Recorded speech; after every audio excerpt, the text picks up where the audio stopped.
Voici notre vidéo de déplacement. Très demandé. Savoir où dormir. Quelle autoroute prendre? Savoir où manger. Et avec plein d'astuces pour avoir un voyage agréable. Venez avec nous. On vous dévoile tout.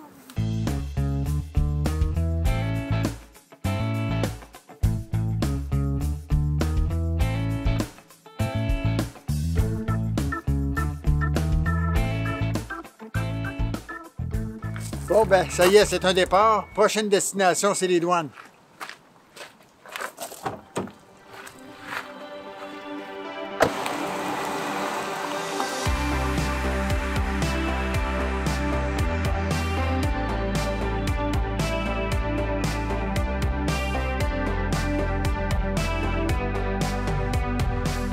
On est sur l'autoroute 15, la 132. 132, 15, direction la Colle. Oui, direction des douanes. Alors, mon premier conseil que je vous dirais pour traverser les douanes, nous, personnellement, on n'apporte pas de nourriture fraîche, comme des pommes, des fruits ou des légumes. Ça évite les complications parce qu'ils peuvent demander de les examiner. Donc, nous, on n'apporte pas ça. De toute façon, on va faire nos provisions une fois rendus de l'autre côté. Côté protocole, là, des bons conseils, passer les douanes, hein, Éric? Les questions, premièrement, devraient être répondues avec toute transparence parce qu'ils peuvent vous refuser l'entrée s'ils le veulent. Alors, restez honnête, hein, de toute façon, on n'a rien à cacher. Ils vont nous demander notre adresse, notre destination, l'adresse où on va habiter, où on va rester. Et notre date de retour. Très important, la date de retour. Mais règle générale, là, ça se passe très, très bien. C'est certain que selon le douanier qui est au poste, les questions peuvent varier, peuvent vous demander votre métier, des choses comme ça. Mais en général, là, on n'a jamais eu de problème. Donc là, on approche bientôt. On va fermer les caméras parce qu'on n'a pas le droit de filmer. Puis rendu de l'autre côté, on va vous dire comment ça s'est passé. On a passé, c'est le fun. Oui, puis ça s'est super bien passé. Ouais, elle nous a posé très peu de questions. Oui, c'était une douanière. Une douanière. Hein? C'est rare qu'on a une femme. Là, c'était une femme. Puis, elle a posé des questions, combien d'argent comptant on apportait. Puis... Des fruits et des légumes. Oui, les On n'en avait fruits pas. et légumes, oui. Puis, notre destination, la Floride. Exact. Puis, combien Et de temps on partait. Oui, puis si on avait de l'alcool et du tabac. Ah oui. Donc, finalement, ça a été numéro 1. Oui. Il n'y avait pas de véhicule. Ça a super bien été. Là, maintenant... Break toilette, on est arrêté à New York. Bien important, hein? Après du café, là. Puis, on va rouler 3 heures, puis on va essayer de se trouver un endroit où luncher. C'est ça.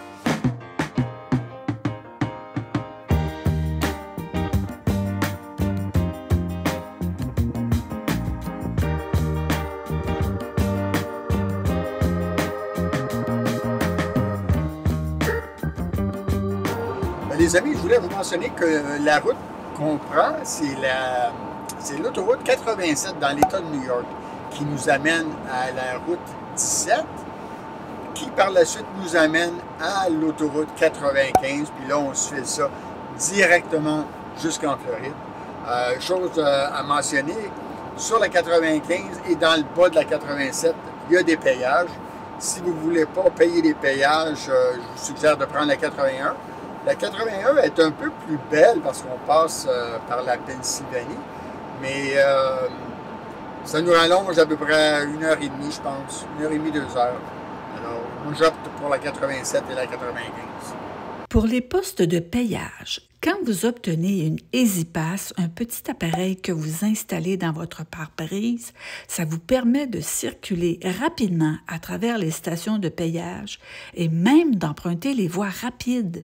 On a décidé de faire notre arrêt lunch au Five Guys. Ils servent des hamburgers. Puis dit comme ça peut paraître être un peu fast-food, de la malbouffe. Mais ce qu'il faut savoir, c'est que chez Five Guys, ils servent du bœuf 100% bœuf, vraiment délicieux, avec une tonne de garniture. Donc, on va se régaler le bedon avant de partir sur la route.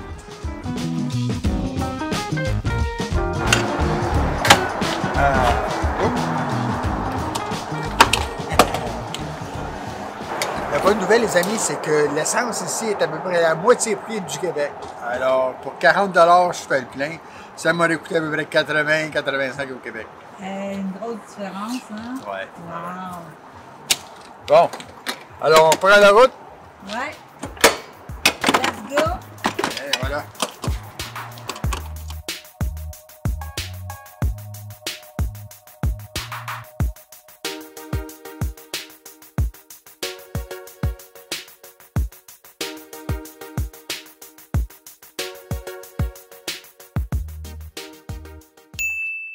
Bonjour les amis, nous sommes à notre deuxième journée. Alors on a fait un arrêt quelques kilomètres avant Baltimore. On a choisi un hôtel, le Hampton Inn.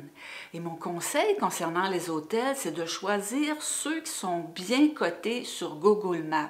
On va toujours vérifier, puis quand il y a un 4.5 et plus, c'est bon signe. Alors ici, on est vraiment bien installé. Un lit king, il y a un petit bureau pour travailler à l'ordinateur, un divan, salle de bain évidemment, puis il y a même une petite cafetière, micro-ondes et frigo. Alors il y a tout ce qu'il faut pour se déposer et se recharger pour partir pour une nouvelle journée. Alors maintenant, on s'en va prendre le déjeuner avant de reprendre la route.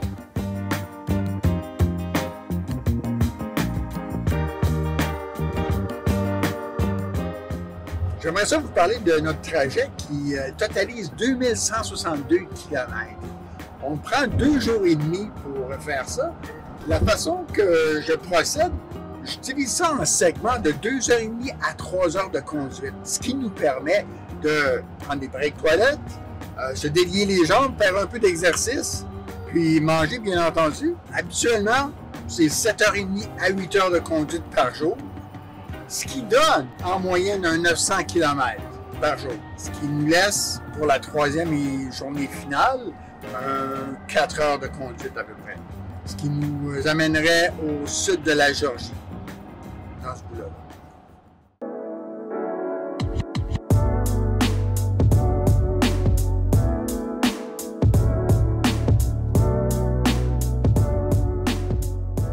On vient de faire notre arrêt lunch au Cracker Barrel. Puis une des astuces que je peux vous donner pour faire des arrêts restaurants, c'est choisir des endroits qui sont plus connus. Des chaînes de restaurants, on sait à quoi s'attendre. Alors nous, on aime venir manger ici au Cracker Barrel. Il y a toute l'atmosphère boutique avec les décorations, les cadeaux. Même le restaurant, il y a un aspect vintage. Puis quand on vient ici, là, on a vraiment l'impression de descendre pour aller vers le sud. Puis option santé, moi j'ai pris le poisson avec option de légumes et Eric a pris le pain de viande avec légumes aussi. Alors c'est super délicieux, c'est économique, c'est sur le bord de l'autoroute, numéro 1. Là les amis, je vous préviens tout de suite, là, il y a une section là, en Caroline du Nord et Caroline du Sud, là, où tout ce que vous avez de chaque côté, c'est des arbres. Alors, la seule chose qui va vous sauver, c'est une bonne conversation, de la bonne musique, du bon café, ou même encore les fameux panneaux de Pedro de South of the Border.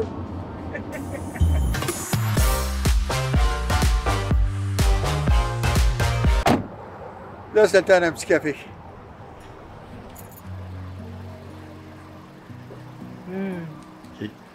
Est-ce qu'il y a des snobs de café ici? Nous, on aime ça venir au Starbucks. C'est comme notre arrêt café. Il y a une bonne sélection de café, un café riche et délicieux. Écoutez, dites-nous, vous, quand vous partez en voyage comme ça, est-ce que vous faites des arrêts café? Qu'est-ce que vous buvez exactement? En tout cas, ça fait du bien, ça redonne de l'énergie. Puis en passant, là, on espère que vous aimez les informations qu'on vous donne. Je pense que ça mérite un petit j'aime, hein? Pèsez le petit bouton juste ici. Bien, nous, ça nous encourage. Puis en même temps, ça indique à l'algorithme que la vidéo est intéressante. Fait qu'elle va être présentée à une plus grande audience. Puis je pense qu'on mérite ça, hein, d'être découvert par plus de gens. Donc, on va finir nos cafés. Bien, Eric, ça, c'est ton café. Moi, c'est mon café latte. Puis après ça, on va reprendre la route.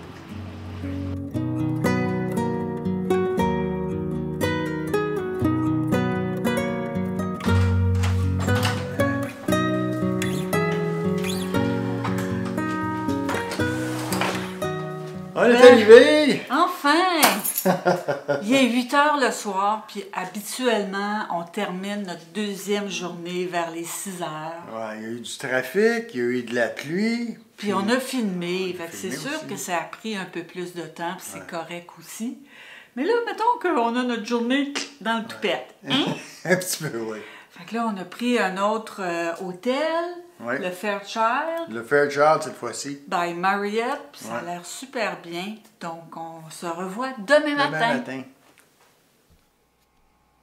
Bon matin, les amis. Alors, on est à notre 3e journée, on a bien dormi.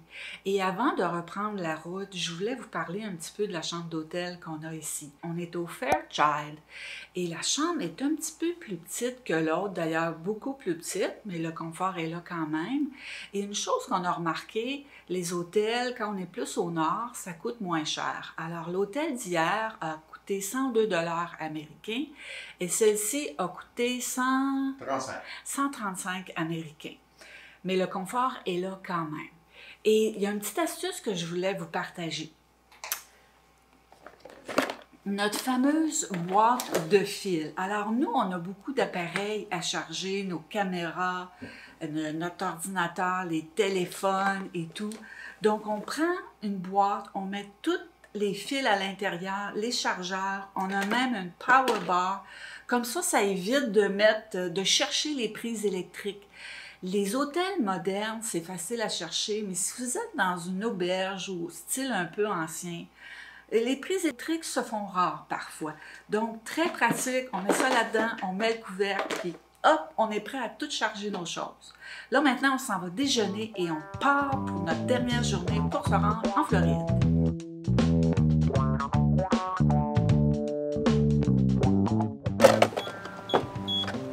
Ah, ça fonctionne. Et voilà. Hello everyone, this is Cheddar News. Here's what we're looking forward to today. The Department of Homeland Security announced Monday that Americans will be able to use their regular driver's license to travel domestically until... Hein? Bon, écoutez les amis, faisons un résumé des coûts du voyage. 200 $ US d'essence, 2 nuits à l'hôtel pour un total de 240 et 150 $ de nourriture, ce qui donne un total pour le voyage de 590 US pour aller seulement.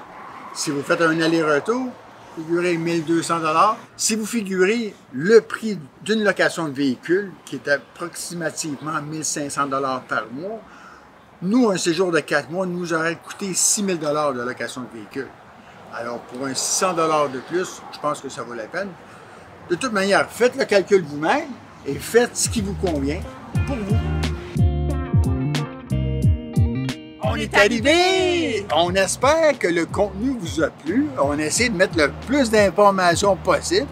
Mais si jamais vous avez des informations supplémentaires à nous suggérer, que ce soit les hébergements, les restaurants ou la route à prendre, n'hésitez pas à les écrire en commentaire, ça va enrichir la communauté. Oui, n'oubliez pas, partagez la vidéo. Puis abonnez-vous si ce n'est pas déjà fait. Et sur ce, On vous dit à bientôt. ciao! Ciao!